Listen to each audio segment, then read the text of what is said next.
Welcome into another episode of Tailgate Talk SEC. I am Will Thomas, and today we are beginning our schedule, breakdown, and prediction series, going alphabetically again, starting with the Alabama Crimson Tide. We've already gone through every team's portal class, and then we've broken down every single team's two deep. So now that we've laid the foundation for what the SEC looks like this fall, we're going to get straight into the schedules, the predictions, and really all the fun stuff, starting off with the Alabama Crimson Tide. So Bama, last season, won 10 games. Went to the college football playoff, even though a lot of people thought maybe they shouldn't. But they got there, they beat Oklahoma before losing to the eventual champion in Indiana.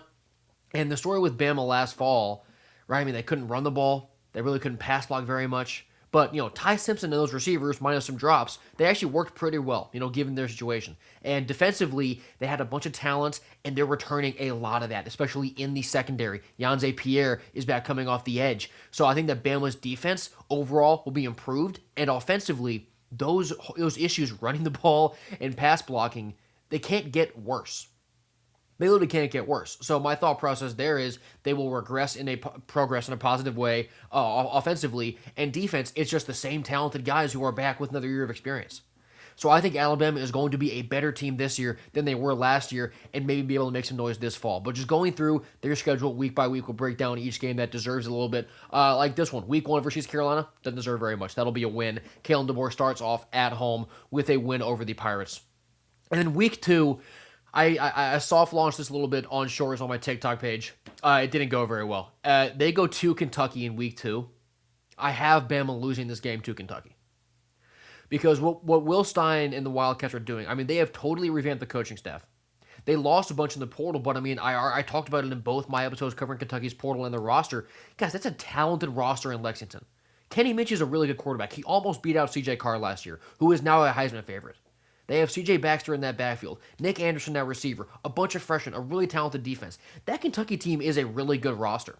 And just situationally in this game, for starters, I don't think it's a look-ahead spot for Alabama because in the next week they do host Florida State, so it'll be a revenge game. But when you have your conference opener on the road, and then the look-ahead spot would be a bad team on your home field, I'm not really worried about a look-ahead spot. But for Kentucky, this is your first ever conference game under Will Stein. This is, I think it should be a pretty, I doubt this is a noon kickoff because, you have Kentucky hosting, which should be a top 15, maybe top 10 Alabama team. It should be 3:30 or maybe even a night kick. The energy is going to be incredible. And this is Super Bowl vibes for Kentucky this early in the season because what Will Stein and that staff are going to want to do is really send a message early on. Show your proof of concept in week 2 that you can not only compete with, but knock off the top teams in the SEC when you're playing at your best. So this is Super Bowl mode for Kentucky. And with their roster, and with the fact that for Alabama, they will be having a quarterback who is making their first ever road start. Whether it's Russell or Mack, they have not played a game in a road environment, period. Austin Mack came in during the Rose Bowl and actually played decently well, but that was not at Indiana. Right, that was out in California. So Bama will have a quarterback in their first ever road game, a running back room that is still unproven. So I just said it. I like that Alabama to improve a lot of those facets throughout the season. But I think in week 2, we saw them get boat raced by Florida State on the road to begin last year. That was FSU's Super Bowl mode. I think that Kentucky is going to also be in Super Bowl mode. So for that reason, I have Kentucky pulling the upset over Alabama. But then in week 3, I brought it up. Bama gets to host Florida State. That's a win. Especially if they do lose to Kentucky, coming home to an FSU team with the threat of going 1-2 against a Florida State team that beat you last year, no one really thinks is any good. They're going to want to flex their muscles, especially if they do lose that game to Kentucky. It's going to be the ultimate, take it out on the Noles game. So I do believe that FSU, they have some decently talented players. I don't think Mike Norvell is a good coach at all. I don't think the program is going anywhere. Bama should be able to handle Florida State pretty well. So then following that Florida State game, I do believe they'll be 2-1 at that point, beating the Noles. And then they get their second conference game where they host South Carolina. Carolina has the pieces to be at least better than they were last year, right? They only won 4 games, but they do have those superstars back in Lenore Sellers, Nick Herbert, Dylan Stewart, those game breakers. I do believe this year the Gamecocks have a bit more of a supporting cast around them, so it's not like just only those 3 had to perform, but they have some help behind them. I don't think that'll matter this week because especially if Bama does lose that game to Kentucky, Alabama's not going to start 0-2 in the SEC. Especially now when that second game is at home against Carolina in a game where they're probably 2 touchdown favorites. So I'll take Bama to beat South Carolina in week 4, moving to 3-1. Then they go on the road to Mississippi State. Now the Bulldogs this year, they remind me a good bit of Arkansas from last year, where their roster really profiles as an offense that it's full of great players. Like they can really put up points if they're all clicking. Defensively, I have some questions. Their secondary for Mississippi State should be pretty strong, but I don't really trust a whole lot about that defense other than a couple of defensive backs. So I think that State this year could be like Arkansas last year, where they're not going to win a ton of games, but they'll score some points. Like they'll be fun games to watch, where they'll score a bunch of points. They're also going to let up a bunch of points. In this spot, I would assume that Bama doesn't really get stopped. They might give up 27 or 28 points to Mississippi State, but they will win that game on the road in Starkville. And that could be a look-ahead spot, that game, though, because in Week 6 they do host Georgia. So if there's another upset on this schedule that maybe I missed, or maybe it's not Kentucky, I don't believe Bama can really just like run the table, again, even against the team that they outmatch. Mississippi State could be a look-ahead spot because in Week 6 they do host Georgia. So look ahead for that State game. I do believe they'll win it, but to be a potential look-ahead spot because in Week 6 they host Georgia. And for right now, I'm saying Bama does win that game because I think that after the Kentucky loss, you're going to really see them come back home. The noise is going to be so loud if they do lose that game to Kentucky. So much talk.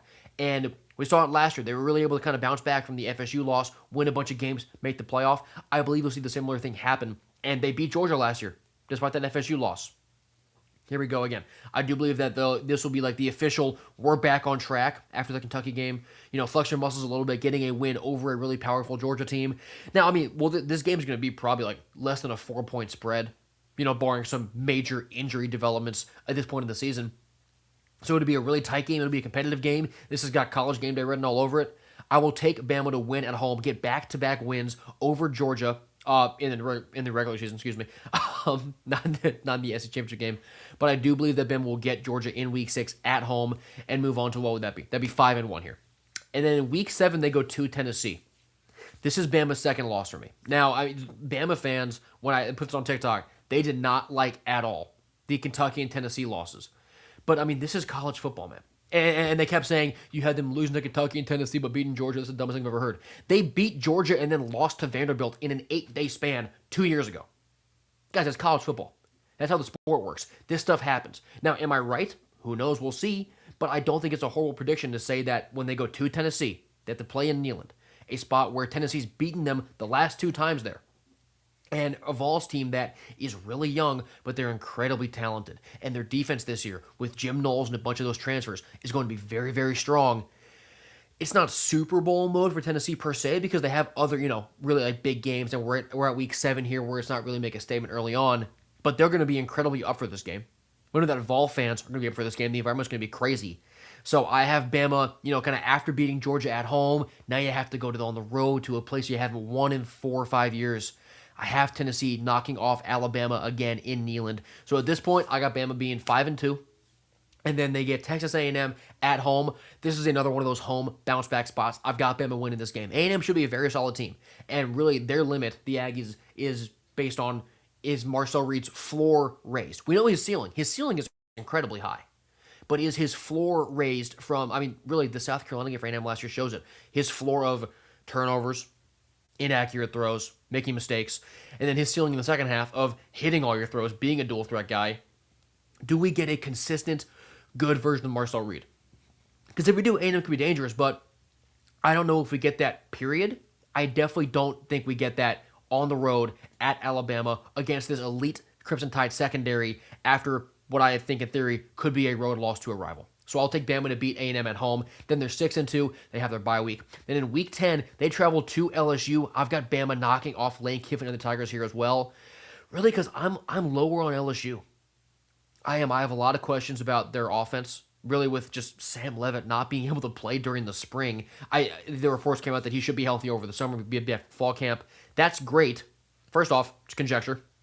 And second of all, missing out on spring practice when there is as much portaled in on LSU's offense as there is not good.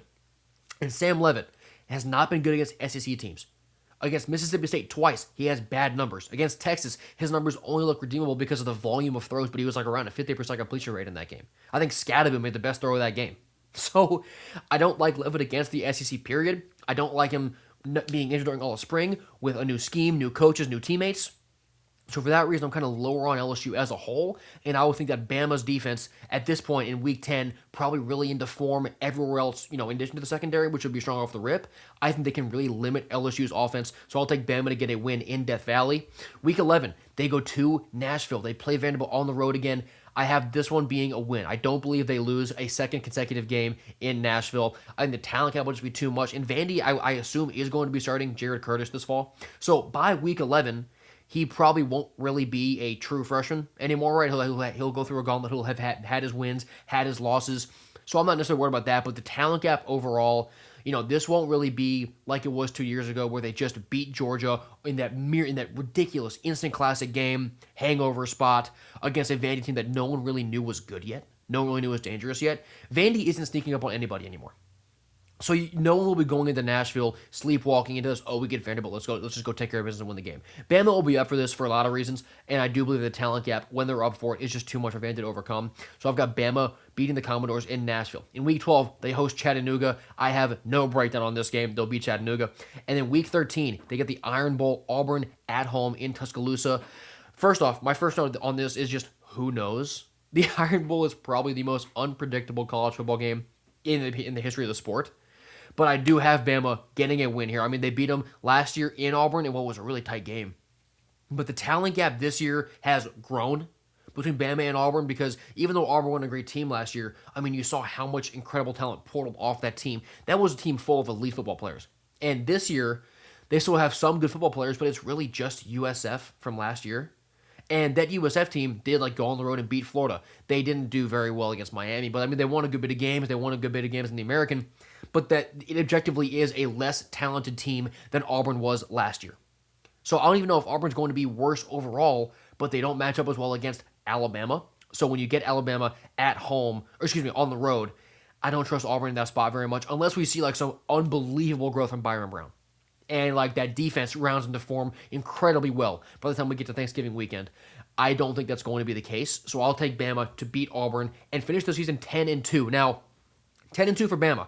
I haven't gone through the rest of my SEC yet, but 2 conference losses, I don't know if that gets you to Atlanta. I know for a fact that I have Texas going to Atlanta, not losing a game. But so 10-2 for Bama. I'm not sure they go to the SEC title game, but I would expect they go to the playoff. Because that loss at Kentucky, hold up a 1. It's early in the season.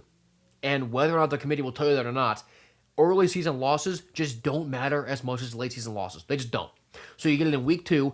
It's on the road against a Kentucky team that will be power rated well because of talent. And I just do believe that Kentucky's going to win a bunch of games where it won't be that bad of a loss. And with it being early on, you can pitch growth. At Tennessee, same story, right? You're on the road against a rival, a really talented team who should win some games. Neither of those losses, even though if I just tell you Bama loses to Kentucky sounds bad, neither one of those 2 losses I think we'll look back late in the year and say that was an inexcusable loss. I don't think we'll say that. And they'll have wins over Georgia. They'll have wins over A&M on the road against LSU, if this is correct. So 10-2 for Bama should get them back in the playoff. I'm not sure about Atlanta, but another playoff word for Kalen DeBoer is absolutely a positive, and we'll just see what noise they can make in the playoff this fall. But that obviously is a prediction show for way down the line when we have more anxious about the playoff. But for Alabama this year, I've got them going 10-2. And really the boldness that comes from it, the pushback I've been getting, is the 2 losses that I picked. Because if I just picked Georgia and at LSU as their 2 losses, Bama fans would say, oh, we're not losing to LSU. We beat Georgia last year. Yeah. But it would make more sense. I just think that college football is going to college football, and we've seen Kalen DeBoer teams kind of have those games against weaker opponents in the past, right? So, did I just go 12-0? I don't think I did, but I do believe that Bama is going to be really good, but they have enough challenging games on their schedule to where they can drop to, and it might not be the teams that we all expect. But that is Alabama's schedule. I've got them going 10-2. I think the Crimson Tide are going to be right back in the mix again this year for the college football playoff. And if you have been enjoying all this college football content, all this SEC preview stuff coming at you daily, subscribe to me here and follow me on Twitter. I'll be breaking down every team's schedule over the next 2 or so weeks.